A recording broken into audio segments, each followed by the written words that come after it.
This is Democracy Now!, democracynow.org, the War and Peace Report. I'm Amy Goodman. As we continue to look back at the 20th anniversary of the U.S. invasion of Iraq, we're joined by Sami Rasouli, who we've spoken to numerous times over the past 20 years. He was an Iraqi native who immigrated to the United States over 35 years ago. He became a successful restaurateur and beloved member of the community in Minneapolis.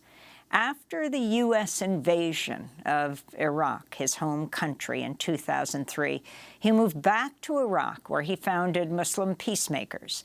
In a moment, Sami will join us live from Minneapolis. But first, I want to go back to 2004, where Sami appeared on Democracy Now! To discuss his plan to move back to Iraq in the midst of the U.S. war.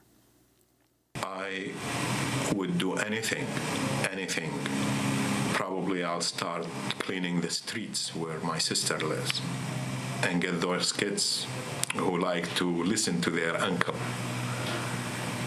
to come and help me, and probably we do a lot of things and get the people influenced by rebuilding their country again. That was Sami Rasouli in 2004, when I visited him in Minneapolis. In 2008, I interviewed Sami during the Republican National Convention in St. Paul.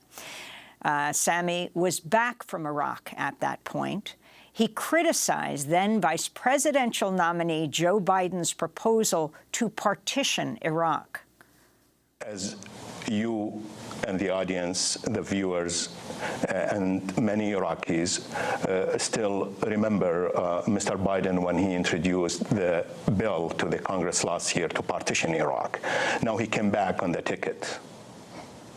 So that was not a surprise, for me at least, because the surge has accomplished one of its objectives, that Iraq is ready to be partitioned by expelling or displacing more than 5 million Iraqis within the country and outside of the country.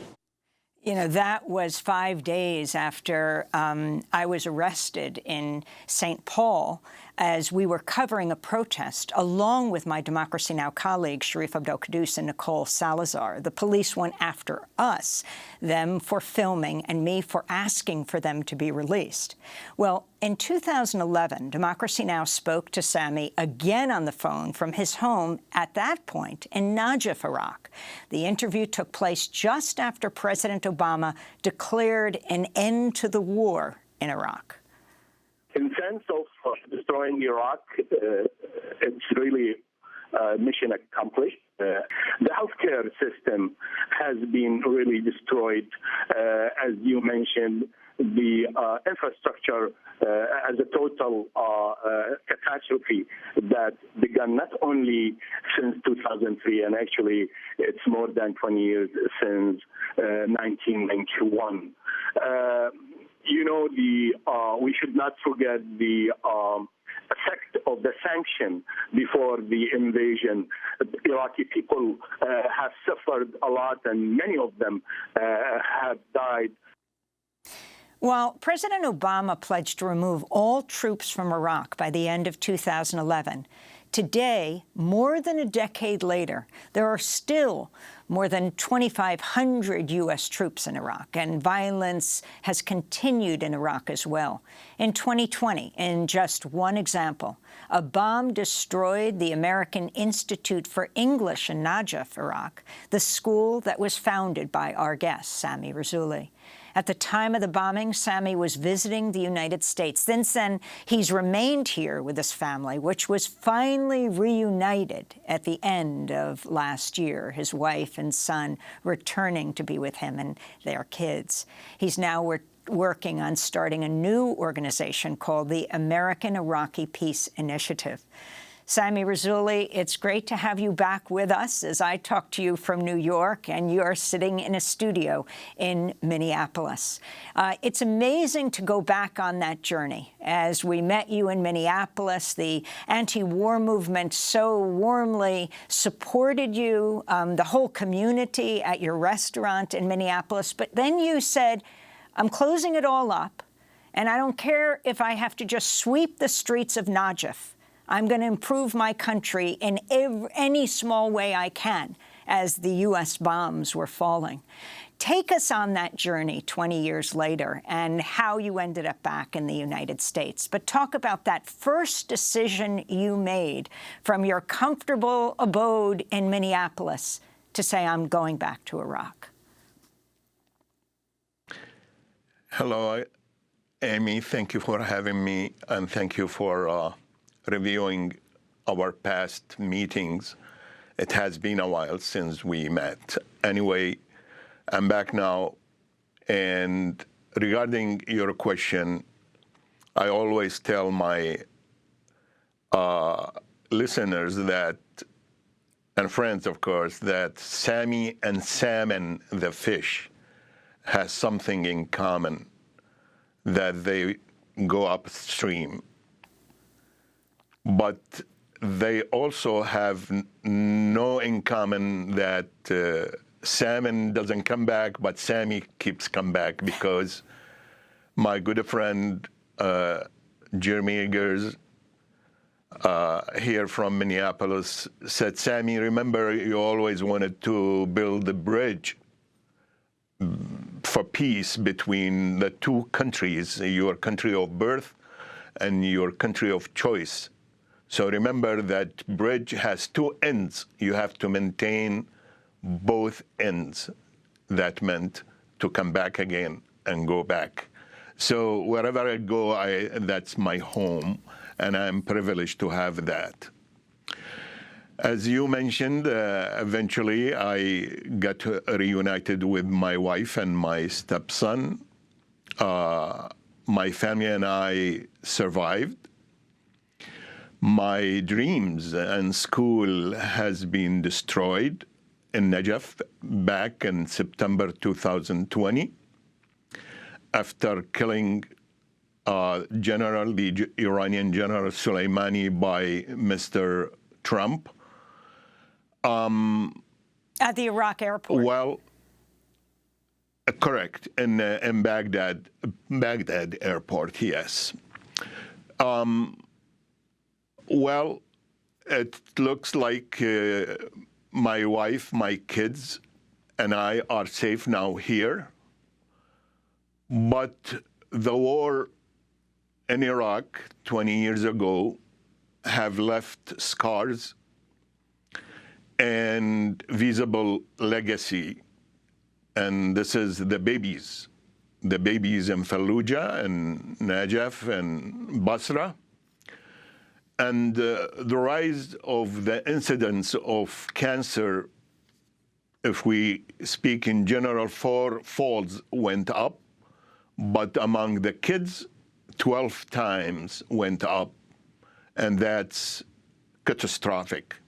The gruesome deformality of newborn babies, whether in Najaf or in Fallujah, keeps happening as a witness for the crimes committed against peaceful nation in 2003. And that brings the question, how are we gonna deal with that? I always say a just compensation. A just compensation to respect that nation and leave that nation alone. That nation is rich in its resources, but unfortunately, Bush's administration's representative by Paul Bremer assigned people that incompetent, they have nothing to do with leading a country, such a country called the cradle of civilization, Mesopotamia. They are just selling each part of the country out to others. And we, as a people of Iraq, living in an insecure country, and actually it's not state, lossless state. So there is no security, there is no respected economic system, social system, health system, education system. And when I say just compensation,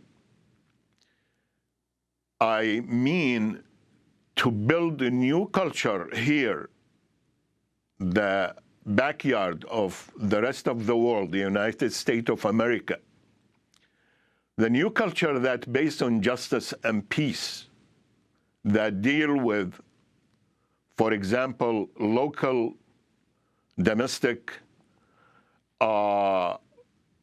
severely affected all of us. It's a school mass shooting since Columbine in April 20th, 1999. We haven't done yet anything to prevent that, because since that shooting in 1999, up to date, there are about 366 school mass shootings happened already. And those disturbed kids that receiving very bad education system by their political leaders, I should emphasize, because at school they teach them how to be kind and nice to their neighbors, to their friends, and teach them not to be racist against any colors or other people that they meet, to be diversified. But again, they Sami, are told the same thing by their parents.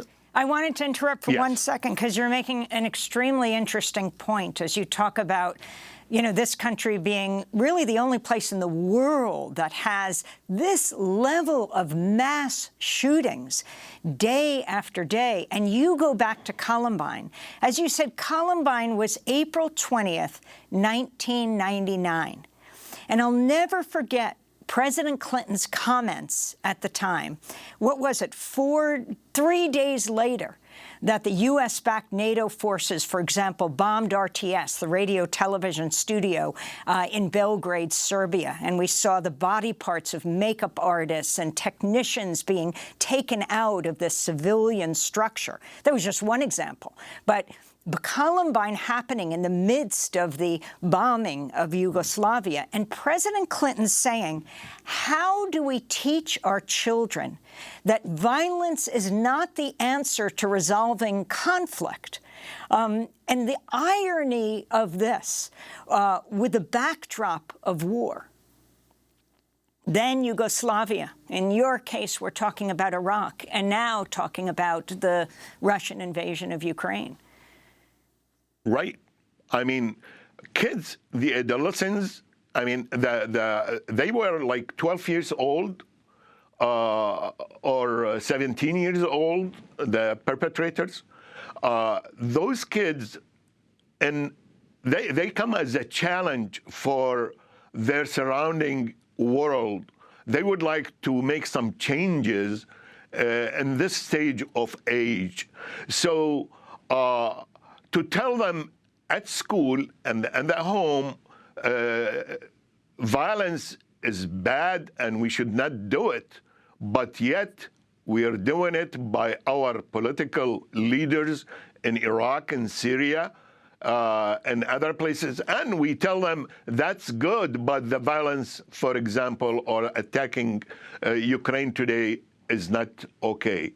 So what we're doing, we are contributing to disturb their minds, their psyche, and eventually they end up with the conclusion that human life has no value, whether it's their friends, their classmates, or their enemies, and bullying their classmates if they are bigger or stronger. They seen it when the U.S. as a superpower country goes and march in Iraq with no reason and destroy the country and come back and go after that to Syria, destroy it to Libya, and the saga will continue. So that should be ended.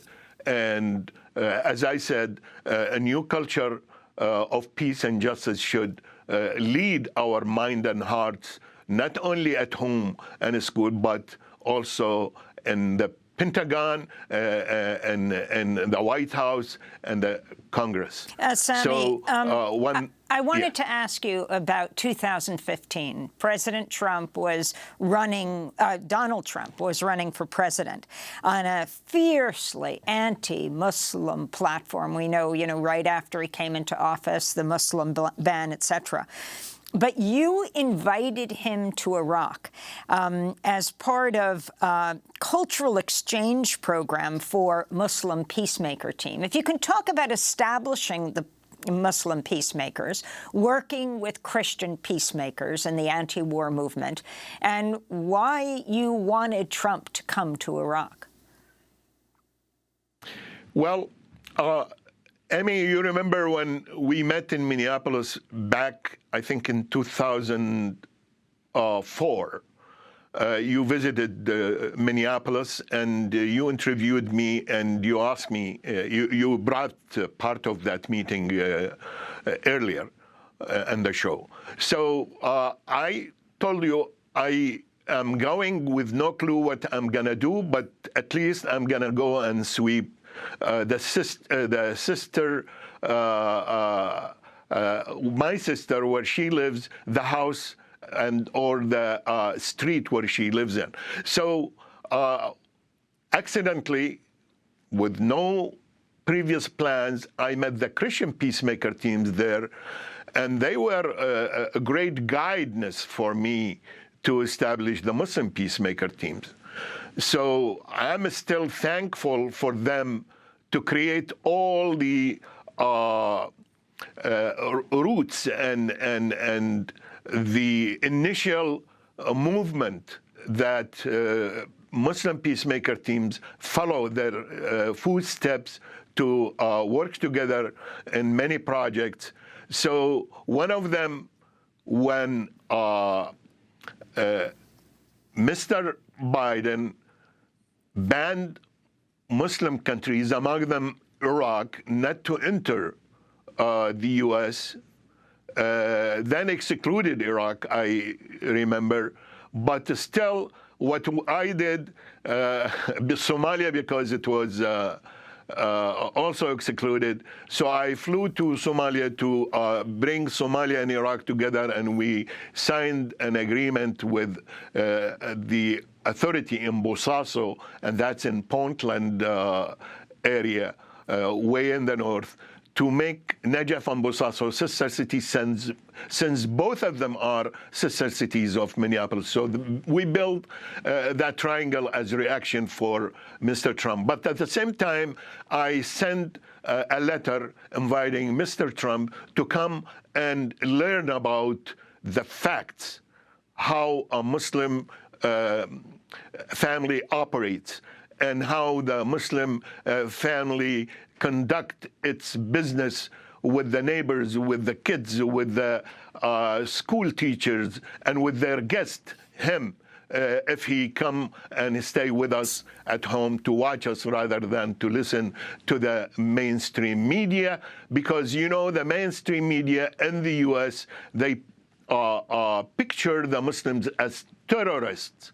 And the mainstream media in the Middle East, they picture the European and the Western, among them, the Americans, as infidels.